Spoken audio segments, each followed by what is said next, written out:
연휴 이후에 가파르게 늘었던 코로나19 신규 환자가 다소 주춤하는 가운데 소아청소년의 감염 사례가 늘고 있습니다. 소아청소년 사망자들 가운데 기저질환이 있거나 미접종자인 경우가 많아서 백신 접종을 확대해야 한다는 목소리가 높아지고 있습니다.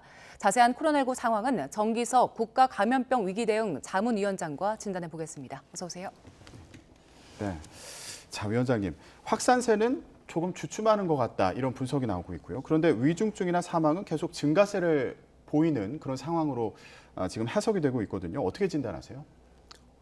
8월 중하순에 아마 최고치를 칠 거다라는 예상은 진작에 질병청에서 했었고요.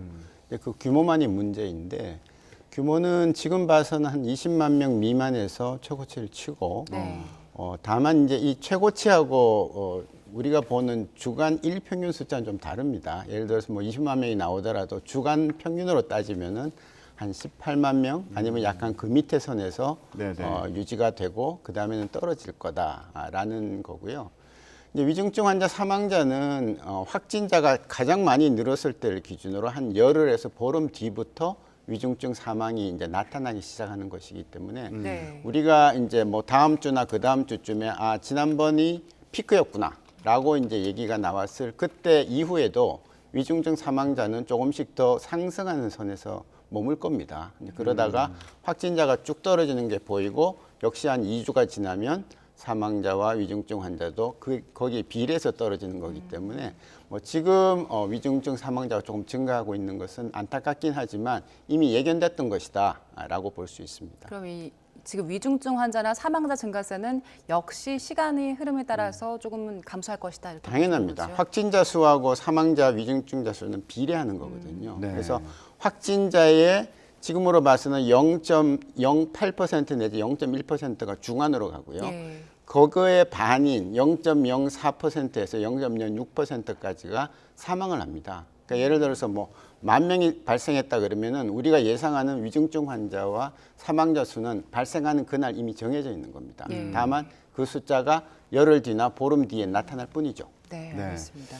정부에서는 일단 대면 진료 그리고 치료제 처방에 속도를 내겠다는 방침인데 사실 국민들은 좀 아직 체감을 못하는 거 아닌가 싶기도 합니다. 이게 현장에서 안 하고 있는 걸까요? 아니면 못 하고 있는 겁니까? 예, 그 부분이 저희 위원회가 걱정을 해서 계속 이제 다그치고 있죠. 정부에 점검을 해라. 지금 다행히도 원스톱 진료기관이 10,000개가 넘었습니다. 예, 지난 며칠 어제부로 10,000개 살짝 넘었는데요. 굉장히 많은 숫자이죠. 지금 이제 한방이나 치과 의료기관을 제외하고는요, 개원이들이 지금 소위 동네 병의원은 32,000개밖에 되지 않아요. 그럼 10,000개면은 3개 중에 하나가 원스톱 진료를 한다는 겁니다. 예, 집 밖에 나가서 이렇게 한번 보십시오. 보면은 병의원 많지 않습니까? 그 중에 3개 중에 하나는 하는 거예요. 근데 문제는 등록은 해놓고 제대로 안 할 수가 있죠. 저희는 검사밖에 안 합니다. 저희는 약은 못 드립니다. 또 저희는 대면 진료 못 합니다. 그래서 지금 점검에 들어갔고요. 상당히 많은 숫자를 일단 점검은 했습니다. 근데 아시다시피 점검할 때는 하는 척하다가 그다음에 또 안 할 수도 있죠. 그래서 지속적으로 점검하고 확인을 해야 된다. 그런 권고를 자문위원회가 하고 있습니다. 네. 그리고 먹는 치료제 관련해서도 이게 처방되는 속도가 좀 늦다라는 지적들이 있거든요. 이 부분에 대해서는 어떤 보완책이 있으십니까? 이 부분도 걱정이죠. 사실 지난 오미크론 피크 때 60만 명 칠 때 그때 처방률이 4%가 채 되지 않았습니다. 고위험군에 대해서. 지금은 20%까지 올렸어요. 그러니까 60세 이상 기저질환자 등등에 대해서는 10명이 진단받으면 한 2명 정도는 처방을 받는다는데 많이 부족하죠. 그래서 저는 일단 목표는 3명 중에 1명은 처방을 받아야 되지 않겠나라는 겁니다. 다 처방받기는 불가능합니다. 그래서 3명 중에 1명이나 2명 중에 1명이 처방받는 35%, 50%가 되면 명백하게 치명률을 그만큼 낮출 수가 있거든요. 그래서 지금 이제 정부에서 하는 것은 그 소위 거점 약국을 2배로 늘리고 또 경우에 따라서는 원내 처방이 가능하도록 대형 병원에는 그거를 이제 허용을 하고 등등인데 그것도 처방률이 얼마나 올라가냐를 봐가면서 제대로 안 올라간다 싶으면 조금 더 확대하는 방향. 예. 한시적으로 원스톱 진료기관의 일부 병원을 뭉쳐가지고 거기서 원내 처방을 하게 할 수도 있습니다. 이제 그거는 정 안 될 때 하는 거지만 방법은 다양하게 있으니까요. 이제 그걸 봐가면서 저는 적어도 35% 이상 수준으로는 올려야 된다 그렇게 보고 있습니다. 근데 지금 이게 처방률이 기대 수준에 만약에 못 미치는 거라면 그 이유는 어디서 찾아야 되는 거예요? 첫째는 팍스로비드라는 약이 처방이 조금 복잡합니다.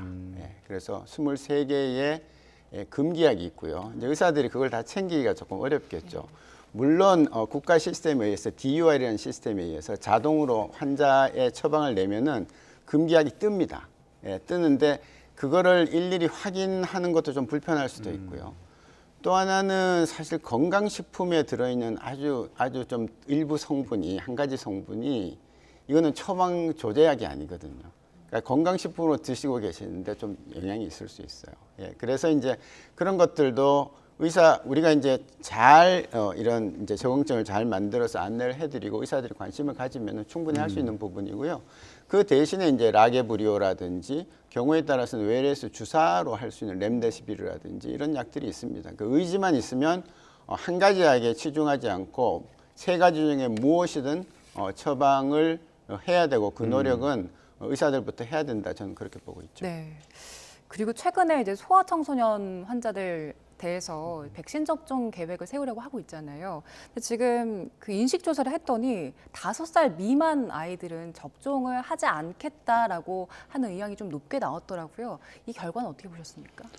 전 당연하다고 봅니다. 부모님들이 그 어린 아이들한테까지 아직까지 긴급 승인에 지나지 않는 백신을 이렇게 놓을 수 있겠느냐라는 겁니다. 그럼에도 불구하고 우리나라는 지금 이 백신을 굉장히 많이 맞았잖아요. 저부터도 지금 4번을 맞았기 때문에 전체 토탈 횟수로 따지면은 억 명이 넘는 거죠, 그죠?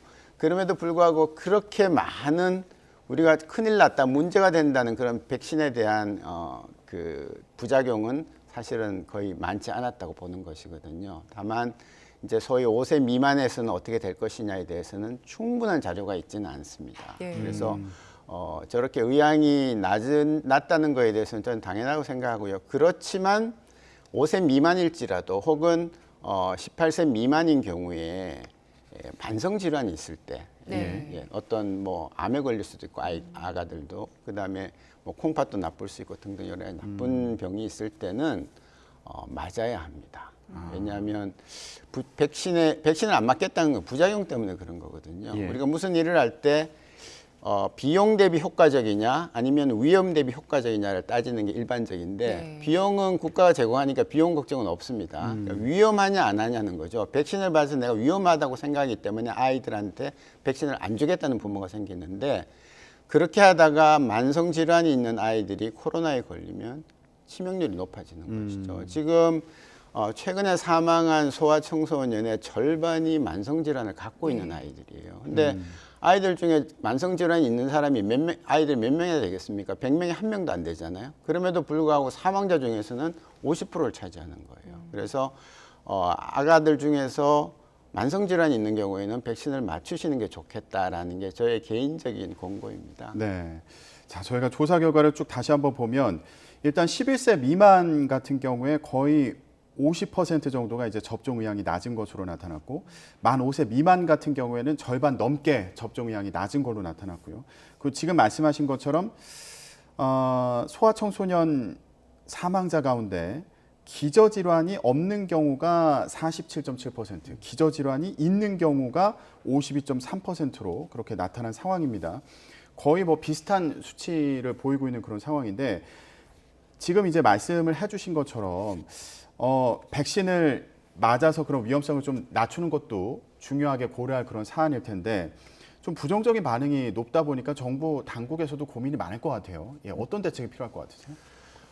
저는 특히 소아들의 아주 어린 나이에 대해서는 그 정부가 이때까지 그렇게 안 해왔지만 앞으로도 백신을 강력하게 권고하는 것은 바람직하지 않다고 봅니다. 왜냐하면 내 아이를 보호하고 싶은 그 부모님의 마음에 대해서 우리가 강제를 할 수 없는 거예요. 그 전에 백신 패스할 때 학습권 침해 등등 얘기 나오지 않았습니까? 네. 이것도 마찬가지입니다. 다만 정부나 저희 같은 위원회는 정확한 정보를 계속 부모님들한테 제공할 필요는 있습니다. 그리고 앞으로도 계속 이 정보가 변할 것입니다. 왜냐하면 우리나라를 제외한 특히 미국 같은 나라는 지금 소아 접종이 굉장히 많거든요. 그러면 거기서 나오는 많은 임상 자료들이 계속 이제 들어오고 있단 말입니다. 그래서 그런 정보들을 제공하면서 판단은 최종 접종을 할 거냐 말 거냐의 판단은 어린아이들의 부모들에게 맡기는 것이 가장 합리적이다 그렇게 예. 보고 있습니다. 아무래도 백신 접종을 했을 때 부작용을 우려하는 그런 경우들도 있다 보니까 예. 바로 그겁니다. 근데 이런 저희는 상황도. 그런 부작용이 아주 크진 않다고 보지만 한 사람한테 나타났을 때는 100%거든요. 그래서 그리고 이제 상대적으로 지금 18세 미만의 어린아이들은 사망까지 나오긴 하지만 예. 그래도 가장 병이 걸렸을 때 위중증이나 치명률이 높아지는 그런 쪽으로 가는 게 굉장히 낮은 편입니다. 그래서 아이들은 잘 걸리지만 보통 아이들이 감기 잘 걸리잖아요. 감기는 잘 걸리지만 그렇게 나빠지지 않듯이. 그래서 어떻게 보면 아이들 때는 여러 가지 종류의 감기 바이러스 굉장히 많거든요. 네. 그 중에 하나가 사실은 코로나 바이러스도 포함되어 있는 겁니다. 이렇게 골고루 앓으면서 다 면역을 어느 정도 맞춰 나가는 게 성장 과정이고요. 그래서 아이들은 감기 잘 걸리는데 어른들은 좀 덜 걸리지 않습니까? 그것이 자기가 갖고 있는 그런 면역 때문에 그렇습니다. 그래서 그거를 어느 정도는 좀 걸리면서 넘어가는 것이 더 자연스럽다 그렇게 보는 것이고 좀 아주 건강하고 그런 아이들한테까지 백신을 다 접종하십시오라고 강권하는 것은 현 단계에서는 아니다 그렇게 보는 거죠. 네, 알겠습니다. 그리고 지금 모더나 개량 백신 관련해서 이게 원래 우리가 알고 있는 코로나 바이러스 그리고 BA.1 변이까지 이제 표적으로 하는 그 개량 백신, 이가 백신이 10월쯤에 우리나라에 도입될 것이다. 이거 논의가 진행되고 있다고 하던데 그렇습니까? 예, 이게 지금 굉장히 어려운 퍼즐인데요. 그래서 질병청에서 중심이 돼서 이걸 어떻게 할 거냐에 대해서 계속 검토를 하고 있습니다. 예. 이제 지금 우리가 걱정하는 건 BA.5번이고요. BA.5번은 지금 우리나라에 이제 거의 조만간에 100%가 될 겁니다. 그리고 이것이 상당 기간 계속되리라고 일단 희망 섞인 예측을 합니다. 네. 이게 또 바뀌면 큰일이거든요. 근데 간다고 보고 왜냐하면 다른 나라들 다 그렇게 BA4번이나 5번으로 가고 있으니까. 네. 그래서 이렇게 갔을 때는 BA5번에 맞는 백신을 만들어서 딱 공급해 주면은 문제가 없겠죠. 네. 근데 그거는 암만 빨라도 한 10월 정도 돼야 나온단 말입니다. 생산이. 그럼 우리네한테까지 올 때까지는 또 한두 달이 더 걸릴 수가 예. 있습니다. 그리고 허가 과정이 있기 때문에. 근데 이 모더나에서 만든 것은 BA5가 아니고 BA1입니다. 예. BA1과 원래 우리가 맞고 있는 이 백신을 두 개를 섞었기 때문에 1가에서 2가가 된 거죠. 두 가지가 된 거죠. 그래서 두 개를 섞어서 놨더니 모더나 회사의 주장은 BA5번의 감염도 어느 정도 막아준다라는 거죠. 예, 실험을 해보니까 BA5번 바이러스에 대해서 이 억제하는 효과가 있더라라는 겁니다.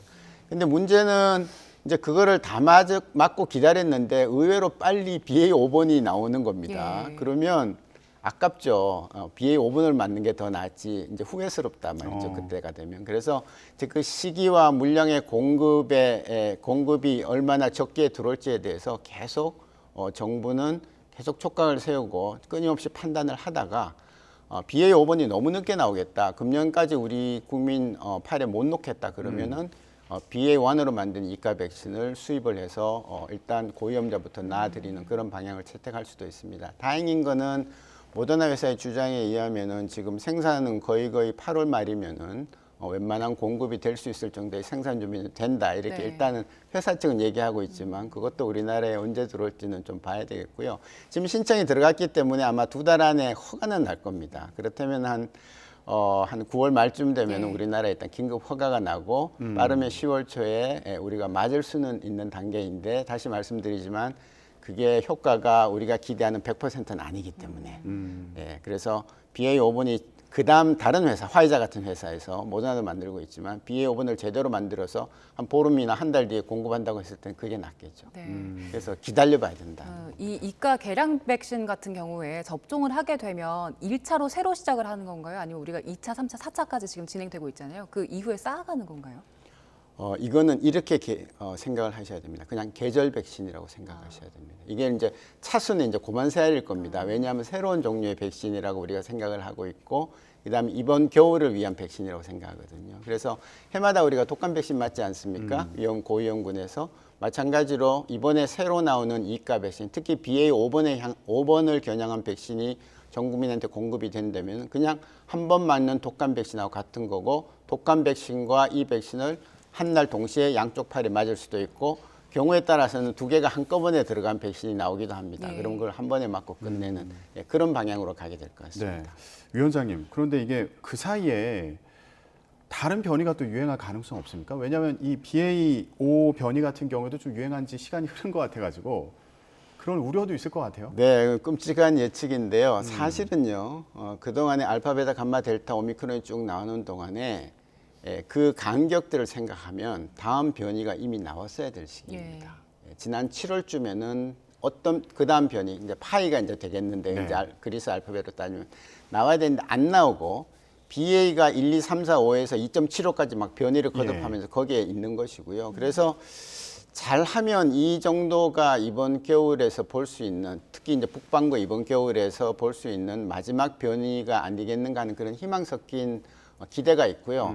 그 이유 중에 하나는 이게 변이에 거듭해서 소위 면역도 회피하곤 하지만 바이러스의 그 입체적인 구조를 보면 상당히 안정돼 가고 있다는 거죠. 이게 조약돌 같은 겁니다. 처음에 이제 삐죽삐죽한 자갈이 막 물이 이제 흐르면서 나중에 동글동글한 조약들이 되듯이 이 바이러스도 2년 반 전에 이 세상에 나타나 가지고 사람 몸을 다 스치고 수많은 사망자를 내고 사상자를 내면서 어느 정도 안정이 돼가는 거죠. 그 인플루엔자 바이러스를 생각하시면 마찬가지입니다. 인플루엔자 바이러스도 변화는 하지만 많이 안정이 돼서 사람이 조절 가능한 수준에 들어있거든요. 그래서 이것도 그렇지 않을까 싶은데 그거는 예, 아무도 모릅니다. 네. 그리고 백신 이상 증상 관련해서 얘기를 좀 해보자면 최근에 이제 월경 이상 증세에 대해서 백신 이상 증상으로 이제 포함을 했잖아요. 그래서 지원도 뭐 최대 5천만 원까지 할 수 있다라고 보도가 나왔는데 지금 이게 그동안에는 포함이 안 됐다가 최근에 포함이 되게 된 근거가 어디에 있습니까?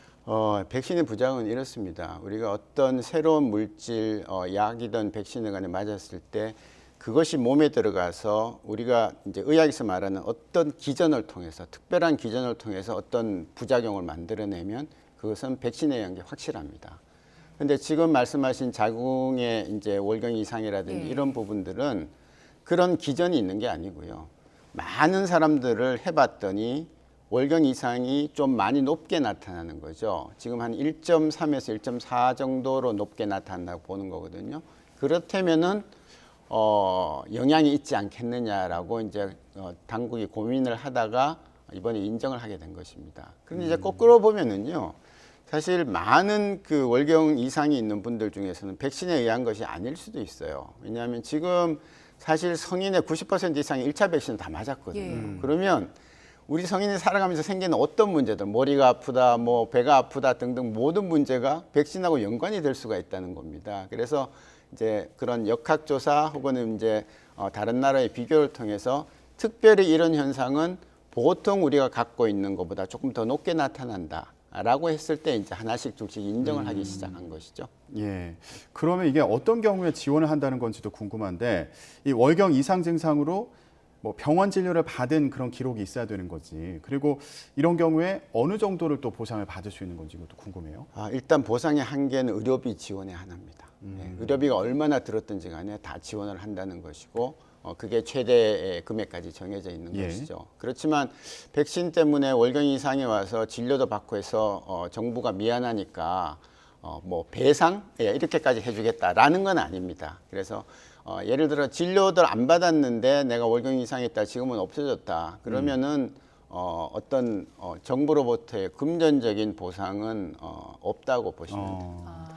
그러니까 병원 진료를 받은 경우에 이제 의료비를 지원을 해주는 거고, 근데 한도가 5천만 원이더라고요. 네. 근데 이거는 어떤 그 기준을 가지고 이제 설정한 건지 궁금한데 어떤 경우에 이런 사례가 적용되는 거예요? 예, 이게 이제 월경 이상 가지고 5천만 원 정도의 그 의료비를 지출할 분은 없으실 거예요. 근데 이제 다른 그 질병하고 현상하고 형평을 맞추기 위해서 한도를 5천만 원으로 정해놨고 이번에 월경 이상을 5천만 원으로 정한 게 아니고 그 전에 5천만 원으로 정해놓은 한계가 있기 때문에 그냥 같이 포함시킨 겁니다. 네. 아, 그렇군요. 그 예. 이전에 그럼 백신 이상 반응을 겪으셨던 분들도 다 소급 적용이 가능한 겁니까? 예를 들어서 진료 기록이 있으면요. 진료 기록이 있으면 가능한데 그게 없으면 사실은 증빙이 안 되기 때문에 아마 좀 어려운 걸로 그렇게 알고 네. 있습니다. 위원장님, 그럼 이거 의료비 지원 받으려면 어떻게 해야 되는 건가요? 절차를 좀 설명해 주시죠. 의료비 이제 진단서를 가지고 보건소에 신고를 합니다. 관할 보건소에 신고를 하면 절차를 거쳐서 의료비에 대한 부분은 보상이 나오는 걸로 그렇게 되어 있습니다. 네, 알겠습니다. 자, 오늘도 코로나19 관련해서 좀 짚어봤는데요. 정기석 국가감염병 위기대응 자문위원장과 함께 얘기 나눠봤습니다. 오늘 말씀 고맙습니다.